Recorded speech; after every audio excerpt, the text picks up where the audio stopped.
Bienvenue, belle précieuse, dans mon univers. Je suis Stéphanie Vachon, activatrice de dons et de passion.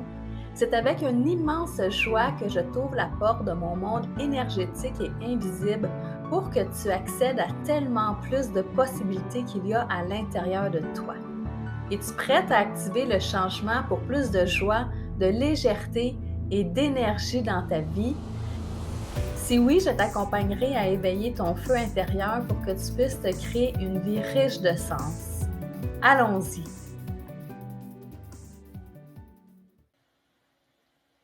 Bien heureuse de vous retrouver pour cette deuxième saison du podcast Précieuse Harmonie.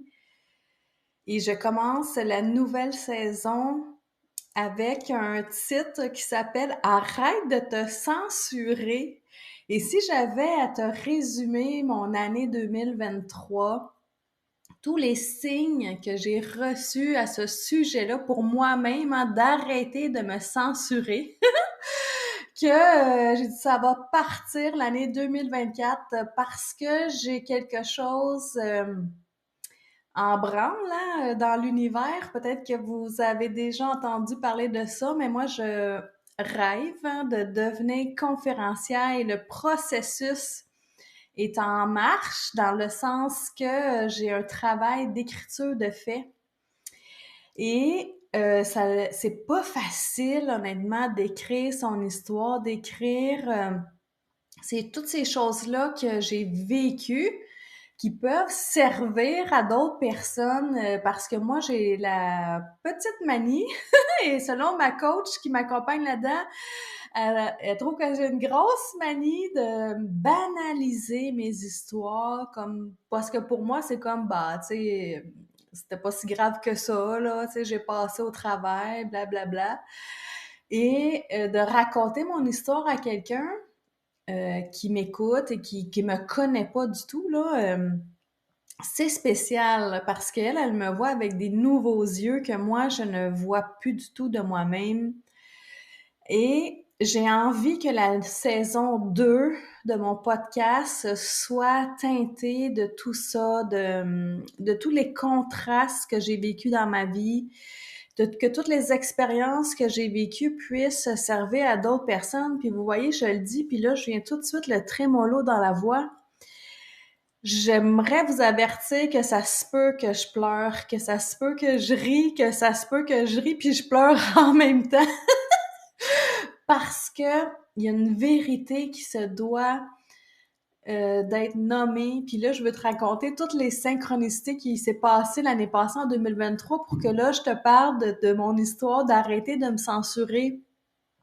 Et ça a commencé avec un coaching que j'ai reçu de Lynn Saint-Amand qui s'appelle Prêtresse du Nouveau Monde. Et Lynn, dans son accompagnement, nous fait découvrir ou active des codes à l'intérieur de nous. Et le code que j'ai eu le plus de difficultés avec, c'était le code de la vérité. Et pas juste être vrai avec moi, mais tu sais, être vrai aussi avec les autres, avec son conjoint, sa famille, et d'oser aller dans des zones que j'ai... Tu sais, si je recule le podcast de la saison 1, je l'adore, là, je vous ai partagé tout plein de trucs et astuces, mais si j'ai pris le temps de reflipper tout ce que j'ai créé, ben on s'entend que c'était pas mal du superficiel à comparer de qu'est-ce que je veux vous amener parce que là, je vais vous plonger dans des histoires. Et quand Lynn, elle dit ça, ben là, active ton code de vérité, ben moi, dans ma tête, c'est comme, ben oui, mais je fais déjà, là, je dis déjà tout ce que j'ai à dire. Mais quand j'ai entré dans le processus d'écriture de la conférence, c'est là que je me suis rendu compte qu'il y a bien des choses que je n'ai jamais parlé. Même à mon conjoint d'aujourd'hui, le JF, il y a des affaires qu'il sait pas. Puis là, je vais vous raconter ça en podcast, tout le monde, mais l'affaire qui me challenge, c'est que parce que s'il y a bien quelqu'un dans ma vie qui ne devrait pas avoir aucun de mes secrets, là, qui devrait tout connaître, c'est bien l'homme qui partage mon quotidien. Alors, ça m'a challengée pour vrai, là. Puis ça me challenge encore assez que je repoussais l'ouverture de mon micro pour la saison 2 parce que j'ai peur. J'ai peur de ce qui va remonter, de comment vous allez réagir. Il y a plein de choses qui remontent. Mais ça, mon histoire avec Lynn, c'était une des synchronicités parce que ça s'arrête pas là.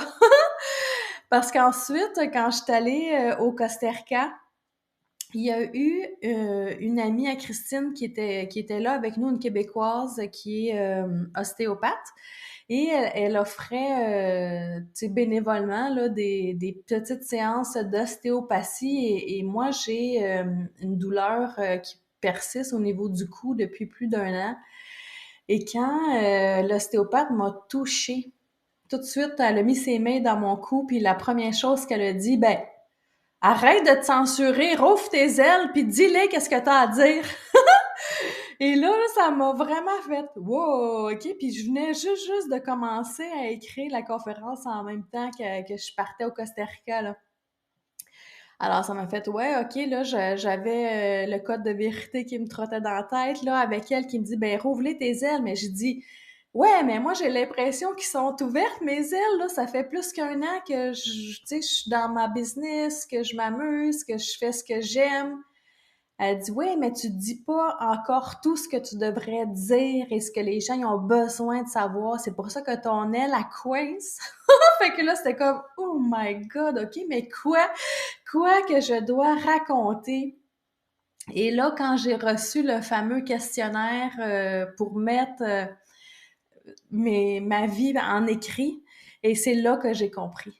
C'est là que j'ai compris quelle était cette vérité qui se doit d'être nommée.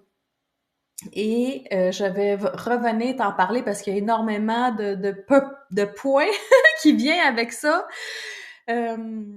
Et jusqu'à la 2 semaines, encore, hein, j'avais pas ouvert mon micro de podcast, je me sentais pas prête et tout. Et j'ai assisté à une conférence d'une coach de leader féminin qui s'appelle Lucie Marois. Et elle, tout de suite d'entrée de jeu, tu sais, premièrement, la conférence s'appelle No Bullshit en l'honneur de son livre. Et c'est ça qu'elle raconte là-dedans que, encore, elle parle d'authenticité, de vulnérabilité, de raconter son histoire, comment ça peut servir. Et elle, c'est ça que sa conférence qu'elle traite de, là. Alors, ça m'a fait, ouais, OK, là, ça fait 4 personnes. Lynn, l'ostéopathe, tout le montage de la conférence avec Justine. Et maintenant, cette conférencière-là qui me fait, ouais, OK, là, j'ai compris. Là, je vais l'ouvrir mon micro puis je vais venir raconter des choses. Mais avant, j'aimerais juste te dire que s'il y a des choses que ça réveille en toi, que ça te fait lever des émotions, que tu aurais envie de me parler après m'avoir écouté, ben reste pas pris avec ça. Reviens vers moi et partage-moi dans ta story comment tu te sens. Reste pas pris avec ça parce que j'ai vraiment envie que pour cette saison 2, peut-être à cause du chiffre 2, mais que j'ai envie de créer encore plus de connexions, de savoir comment toi tu vas à travers ça et toi comment ça se passe de ton côté avec mes histoires que j'ai à te raconter. Et un des travails d'écriture de conférence qui m'a fait allumer sur bien des choses, la question était tout simple, hein, mais c'était raconte-moi dans tes mots là tes grandes 5 prises de conscience de ta vie. Évidemment, je vous raconterai pas les 5 là.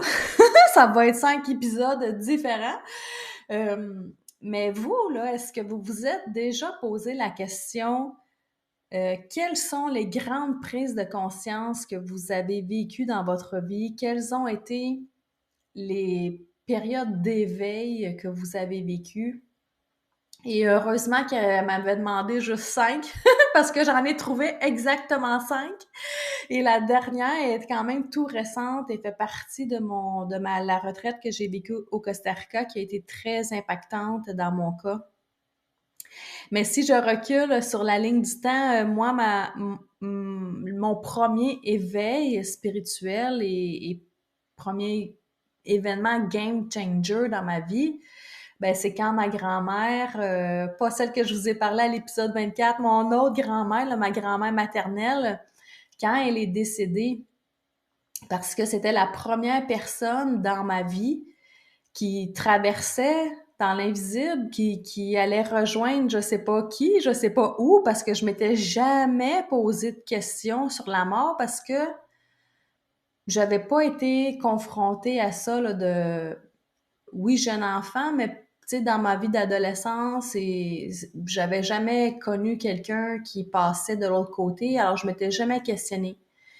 Mais heureusement que mon beau-père, Claude, celui qui était médium c'est bords, qui était là pour nous raconter tout ce qui se passait.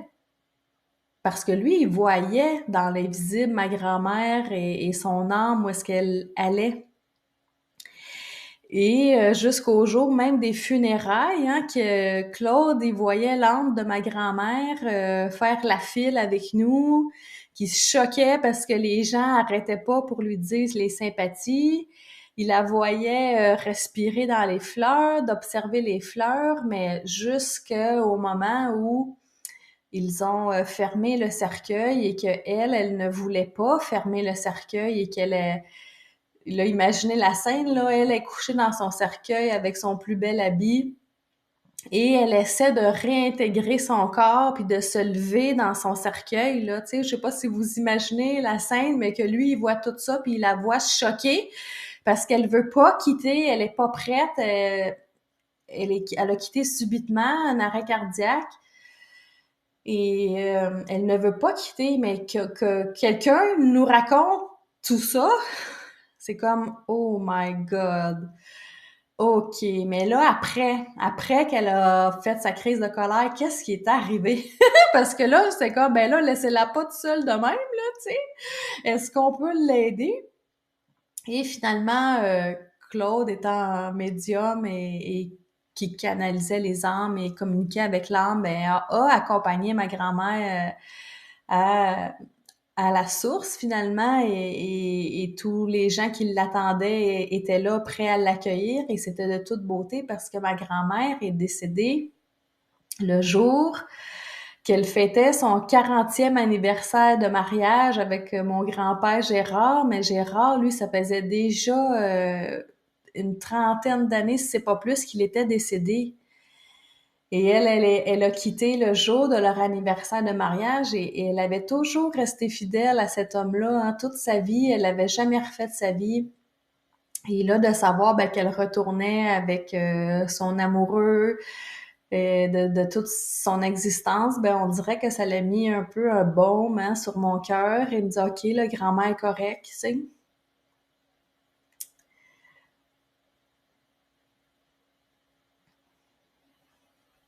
Alors ça, cet épisode-là, ça a été un grand game changer.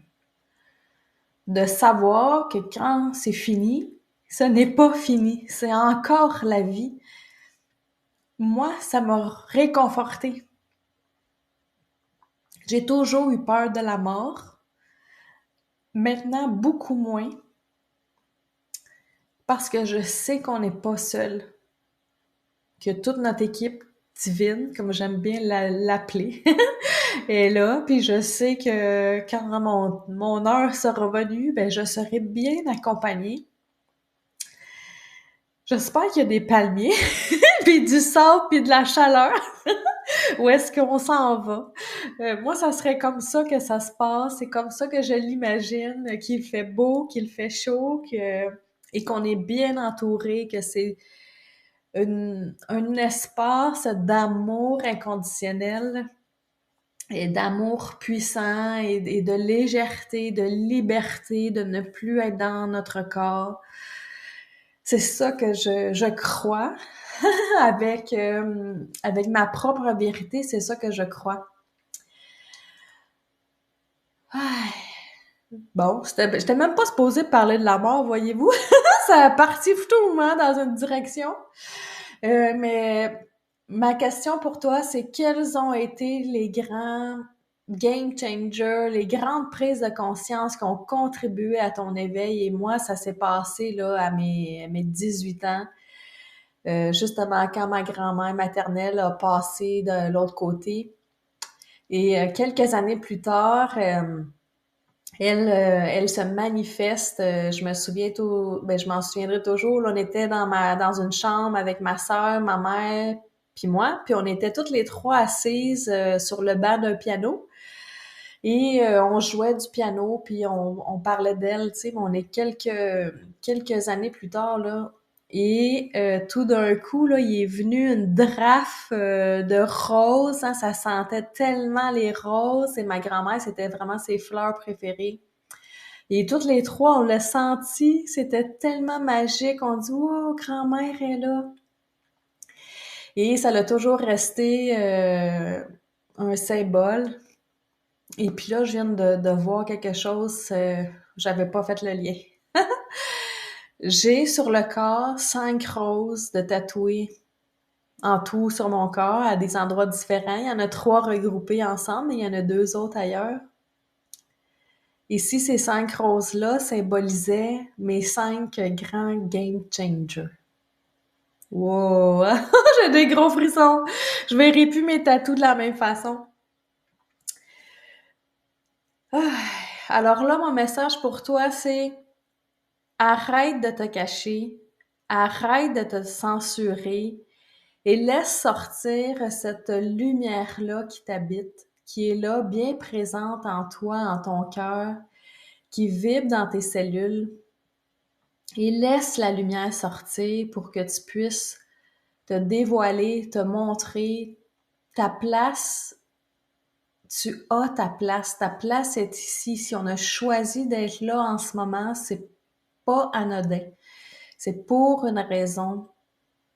Et prends-la, cette place qui te revient par droit divin. Alors, si tu as aimé cet épisode, n'hésite pas à le partager avec tes amis dans ta story. Laisse-moi savoir comment ça a résonné en toi. Et je te dis à bientôt. Salut!